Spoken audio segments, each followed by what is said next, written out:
تفصیل کے ساتھ ان اعمال کا مذاکرہ سمجھ لیں کریں گے جن کو ہم نے اپنے ٹائم ٹیبل میں رکھنا ہے، جو طے شدہ چیزیں ہیں۔ طے شدہ چیزیں ہیں، ان میں فرائض کا درجہ بھی رکھتی ہیں چیزیں، اور اس کے علاوہ مستحبات ہیں، اور کچھ ہمارے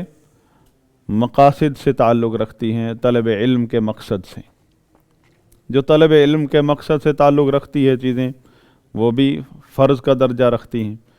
کیونکہ ورنہ ہم پر فرض ہے کہ ہم اپنے ماں باپ کی خدمت کریں جا کر، اور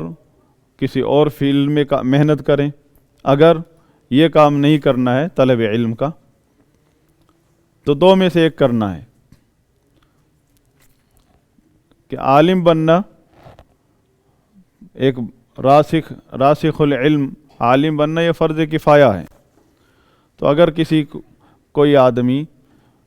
دلی طور پر اس طرف راغب نہیں ہے اور ٹائم ضائع کرتا ہے، تو اس کے لیے حرام ہے وقت کا ضائع کرنا، تو وہ اپنے اور فرائض دیکھے پھر۔ تو یہ فرض تو انشاءاللہ دوسرے ادا کریں گے، آپ جو ہے پھر اپنا اتنا علم حاصل کریں جو آپ پر فرض ہے، باقی اپنا آپ بجائے اس کے کہ ٹائم ضائع کر کے گناہ گار ہوں، تو پھر آپ اپنے والدین کی اطاعت کریں، جا کر ان کے ساتھ ہاتھ بٹائیں۔ تو ہماری 24 گھنٹے کی جو زندگی ہے طالب علم کی، اس میں کچھ تو ایسے چیزیں ہیں جو سب مسلمانوں کی زندگی کا ٹائم ٹیبل ہیں، اور کچھ ہیں جو ہمیں دوسرے طالب علم سے الگ کرتی ہیں یا دوسرے لوگوں سے۔ تو سب سے پہلی چیز جو ہماری ڈیلی یا روزانہ معمول کی زندگی کو مرتب کرے گی اور ہمارے لیے ضروری ہے، چاہے وہ کسی بھی فیلڈ کا مسلمان ہو، اس کے لیے ضروری ہے النوم المبکر، جلدی سونا عشاء کے بعد، کیونکہ عشاء سے پہلے سونا نبی صلی اللہ علیہ وسلم ناپسند فرماتے تھے۔ حدیث ہے کان یکرہ النوم قبلہ والحدیث بعدہ، کہ آپ صلی اللہ علیہ وسلم عشاء کی نماز سے پہلے، عشاء کے وقت سے پہلے نیند کو ناپسند کرتے تھے، اور عشاء کے بعد بات چیت کو ناپسند کرتے تھے۔ الحدیث یعنی آپس کی بات چیت۔ تو اس حدیث کو مد نظر رکھنا ہے۔ جو ہی سورج غروب ہوتا ہے، رات ہوتی ہے، عشاء سے پہلے سونا نہیں، عشاء کے بعد وقت ضائع نہیں کرنا۔ اسی لیے عشاء کے نماز میں مستحب یہ ہے امام کے لیے، انتظامیہ کے لیے، کہ وہ عشاء کی نماز کا وقت کچھ دیر کر کے رکھیں، تاکہ جسمانی تھکاوٹ والے اعمال اور ذہنی تھکاوٹ والے جو کام ہیں ایک انسان کے، آدمی کے، وہ عشاء سے پہلے ختم ہو جائیں۔ تو عشاء کے بعد تاکہ ہر آدمی نیند کی طرف جائے۔ یہ اجتہاد ہے امام کے اوپر، مسجد کے امام کے اوپر یا مسجد کی انتظامیہ کے اوپر۔ یہ فرض ہے ان کا کہ اس چیز کو خیال کریں۔ جس محلے کی مسجد ہے، جس گاؤں کی مسجد ہے، ان نمازیوں کی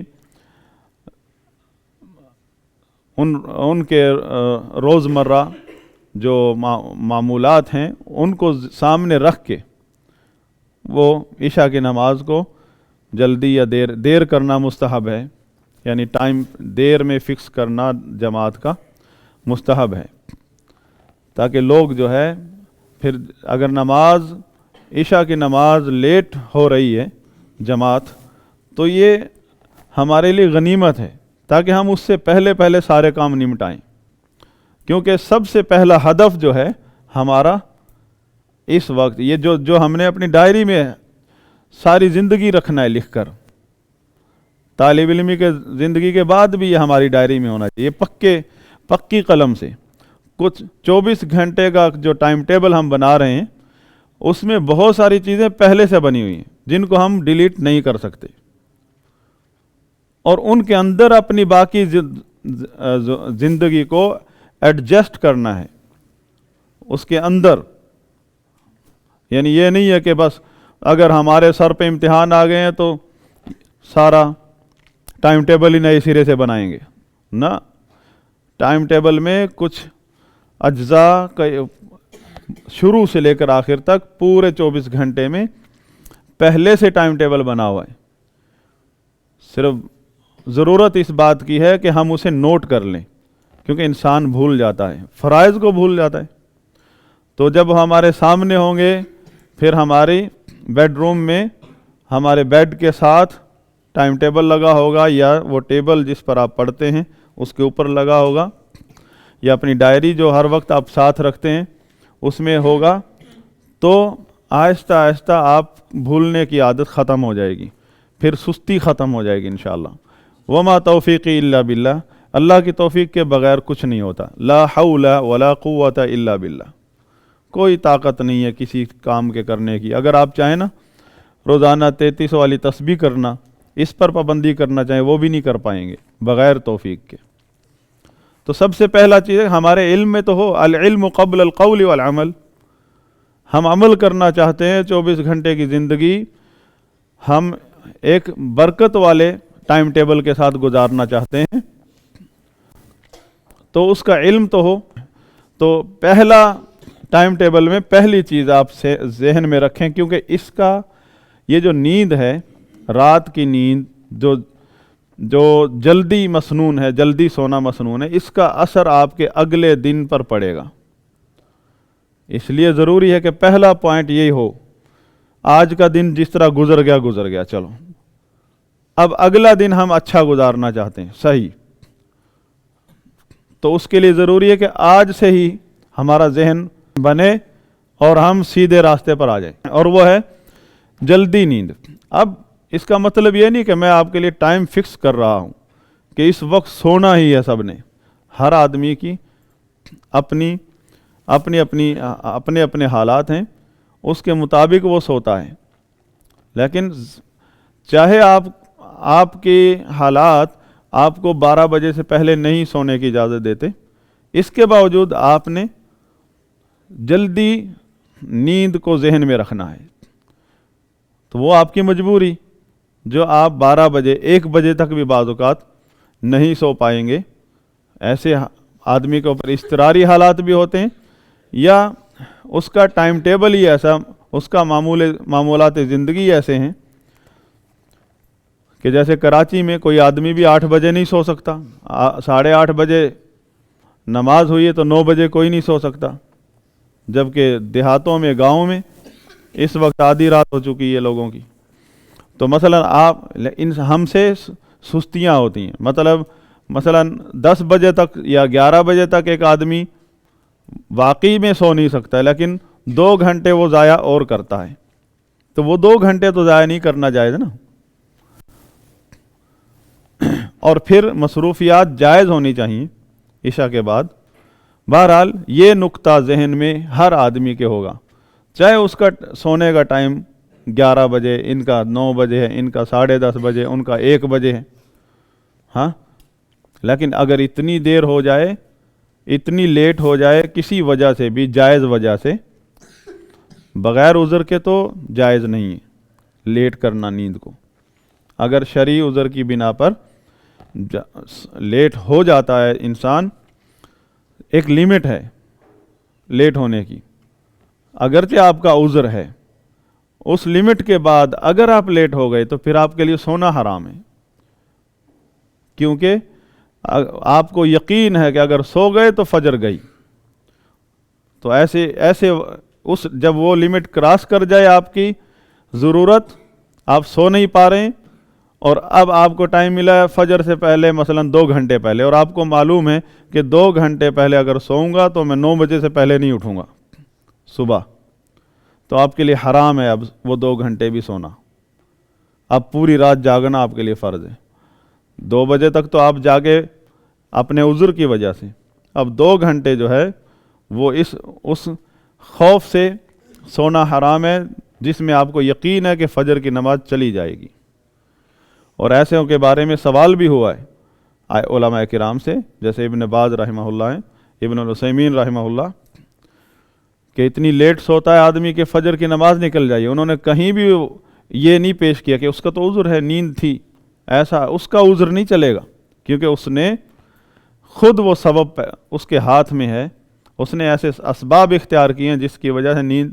نماز ضائع ہو جائے۔ حرام ہے ایسے وقت میں سونا، یا پھر کسی کے ذمے لگائے کہ وہ اسے اٹھائے گا، اور یقین ہے جیسے آپ کا کوئی آپ کو معلوم ہے کہ ایک بھائی آپ کے ساتھ والا آپ سے پہلے سو چکا تھا اور اب جاگ چکا ہے، اس کے ٹائم ٹیبل کا حصہ ہے کہ اب سونا نہیں ہے، تو آپ اس کے ذمے لگائیں تاکہ وہ آپ کو جگا سکے۔ تو پہلی چیز تو ہو گئی النوم المبکر بعد العشاء،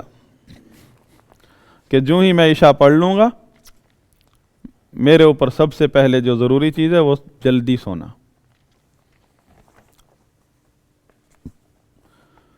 اس کا ٹائم آپ ہر آدمی جانتا ہے کہ کون سا میں نے طے کرنا ہے سونے کا، اور ہو سکتا ہے ڈیلی کی بنیاد پر بھی آپ کو طے کرنا پڑے، اور ہو سکتا ہے کہ آدمی پورے سال کا ٹائم بھی طے کر سکتا ہے، اور بعض لوگوں کی ایسی مصروفیات ہوتی ہیں کہ روزانہ اس کو کوئی معلوم نہیں کہ آج کب سو سکوں گا اور کل کب سو سکوں گا، تو اس کے مطابق آپ پھر ڈیلی اپنا ٹائم ٹیبل چینج کریں گے۔ اب سونے سے پہلے مع مراعات الآداب الشرعیہ، شرعی آداب جو ہیں سونے کے، ان کا لحاظ کرنا ہے، ان کے ساتھ خیال کرنا ہے، جو اللہ کے نبی صلی اللہ علیہ وسلم نے چیزیں سکھائی ہیں، اگرچہ وہ مسنون ہیں لیکن ان میں برکت بہت ہے۔ ہم ہر آدمی چاہتا ہے بہت عبادات کرے، بہت اذکار کرے، بہت تلاوتیں کرے، سب سے پہلے اگر ہم ان مسنون اعمال، مسنون دعائیں اور اذکار کا اہتمام کر لیں تو الذاکرین اللہ کثیرا والذاکرات میں شمار ہو سکتا ہے، اگر ہم مسنون اعمال کو پہلے سمیٹ لیں۔ پھر وذکر اللہ ذکرا کثیرا، اس کے بعد اللہ توفیق دے تو پھر بغیر حساب کے کریں ذکر۔ تو سب سے پہلی چیز ہے سونے سے پہلے ہم نے جو کہ عشاء سے پہلے نیند نہیں کرنی، اور اس کا بھی نقصان ہوتا ہے، اللہ کے نبی نے ناپسند فرمایا ہے، اور آپ نے دیکھا ہوگا عشاء سے پہلے جو سو گیا اسے رات کو خام خواہ میں نیند نہیں آتی، نیند ہی نہیں آ رہی، کوئی کام بھی نہیں ہے نہ نیند آ رہی ہے، اور پھر کب نیند آئے گی؟ جب اس کے کام شروع ہو جائیں گے۔ نقصان ہوا کہ نہیں؟ تو اس لیے سب سے پہلی جو مراعات ہے وہ ہے عدم النوم قبل العشاء، نیند کے آداب میں سے کہ آپ عشاء سے پہلے نہ سوئیں، اور عشاء کے بعد جتنی جلدی ہو سکے سوئیں۔ پھر اس کے بعد جو آداب ہیں نیند کے، ان میں ایک ہے کہ نبی صلی اللہ علیہ وسلم نے ہمیں جو ترغیب دی ہے کہ وضو کرنا، جب سونے کا ارادہ ہو تو نماز والا وضو کرنا، نیند کی کوئی نماز نہیں ہے، وضو کا کہا ہے۔ نیند کے لیے کوئی 2 رکعت یا کسی کی نماز کی ترغیب نہیں دی ہے نبی صلی اللہ علیہ وسلم نے، باوضو ہو کر سونے کی ترغیب دی ہے۔ وہ آپ کی مرضی، جتنا مرضی آپ نفلوں کے طور پر جتنی مرضی نماز پڑھیں، لیکن اگر آپ کہیں کہ نبی صلی اللہ علیہ وسلم نے وضو کی ترغیب دی ہے سونے کے لیے تو اس کے ساتھ نماز بھی تو ہوگی، تو ایسی نماز کو ایجاد کریں گے تو وہ پھر بدعت میں شمار ہو جائے گی۔ تحیۃ النوم نہیں ہے، کوئی وضو ہے، تحیۃ الوضو، وہ آپ جس طرح 24 گھنٹے میں جب مرضی نفل پڑھتے ہیں اس طرح نفل پڑھ سکتے ہیں۔ آپ نے سوچا کہ چلو سونے سے پہلے میں نماز پڑھ لوں، جتنی بھی پڑھ سکتے ہیں پڑھ لیں، لیکن نیند کے آداب میں سے نماز نہیں ہے، نیند کے آداب میں سے وضو ہے، یہ بات سمجھانا چاہ رہا ہوں۔ اور تیسری بات یہ ہے کہ جس شخص کو یہ پتہ ہے کہ میں اب طلوع فجر تک نہیں اٹھ سکتا، طلوع فجر تک اٹھ نہیں سکتا، اب تہجد کے لیے دوبارہ سے نہیں اٹھ پاؤں گا، کیونکہ ٹائم ٹیبل مختلف ہے آپ کا، کبھی تو جلدی سو رہے ہیں، کبھی لیٹ بھی سو رہے ہیں، ہاں، یا آپ جلدی سو رہے ہیں، دوسرا لیٹ سو رہا ہے عذر کی بنا پر، تو پھر کیا کرنا ہے؟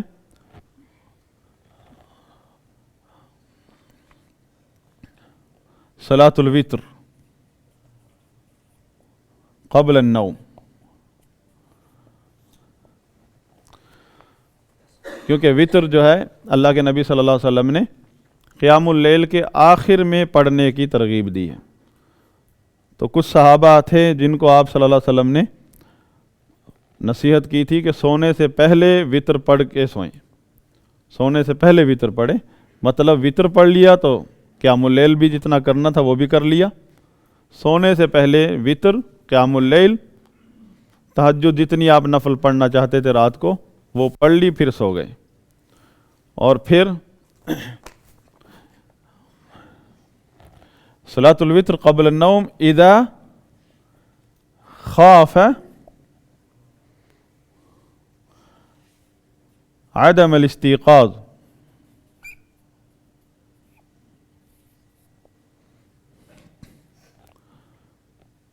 آخر اللیل، کیوں آخری رات کے آخری حصے میں جاگنے کی فضیلت ہے۔ اگر آپ کو ڈر ہے کہ ابھی تو میں کافی کام کر کے ابھی لیٹ بھی سویا ہوں یا پہلے بھی سوئے ہیں تو جلدی بھی سوئے ہوں، اگر آپ کو پتہ ہے کہ میرا اٹھنا مشکل ہے آخری وقت میں رات کے، تو پہلے پڑھ کے سو سکتے ہیں، نوافل بھی اور وطر بھی، لیکن وطر تو پڑھنا ہے۔ وطر چھوڑ کر سونا اس جائز نہیں اس شخص کے لیے جسے معلوم ہے کہ وہ رات کو اٹھے گا نہیں۔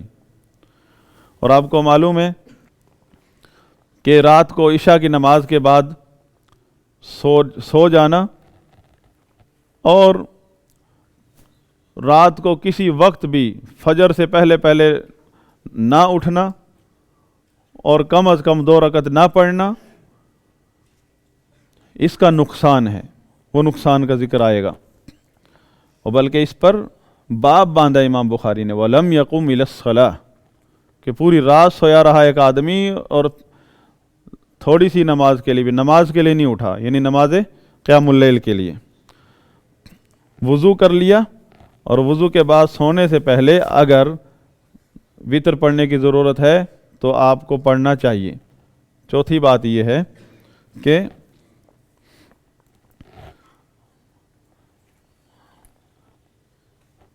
وہ چیزیں میں لکھ رہا ہوں جو ہم ڈائری میں لکھنے کی ہیں، ٹائم ٹیبل میں لکھنے کی، کچھ چیزیں یاد رکھنے کی ہیں، مثلا بستر کو جھاڑنا سونے سے پہلے اور پھر دائیں کروٹ لیٹنا، یہ ٹائم ٹیبل میں لکھنے کی چیز نہیں ہے کہ میں دائیں کروٹ لیٹوں گا، ہیں تو، لیکن یہ چیزیں یاد رکھنے کی ہیں کہ نوٹ کرنے کی ہیں۔ تو وہ جب آپ بستر کے پاس جائیں گے آپ کو علم ہونا چاہیے کہ اب کیا کیا آداب ہیں بستر کے قریب جا کر۔ دائیں کروٹ لیٹنا دعائیں ہیں، سونے کی دعائیں ہیں، ان میں آسان سی دعا تو جو ہر بچے کو یاد ہے، اللہم بسمک اموت واحیا، اور بڑی بڑی دعائیں بھی ہیں 2-4، وہ بھی یاد کرنی چاہیے۔ اور پھر ایک اور ہے کہ سیدہ فاطمہ رضی اللہ عنہ جب سیدنا علی رضی اللہ عنہ نے انہیں بھیجا رسول اللہ صلی اللہ علیہ وسلم کے پاس کہ جائیں کوئی اپنے لیے کوئی غلام کوئی باندی لے آئیں، تقسیم ہو رہے ہیں،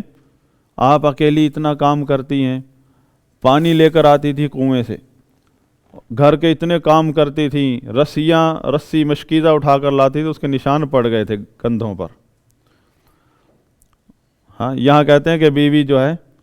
بیوی اپنے خاوند کی خدمت کرنا اس کا کوئی فریضہ نہیں ہے، سیدہ فاطمہ سے بھی اوپر ہو گئی ہیں بیویاں، اور ہاں رسول اللہ صلی اللہ علیہ وسلم کی بیٹی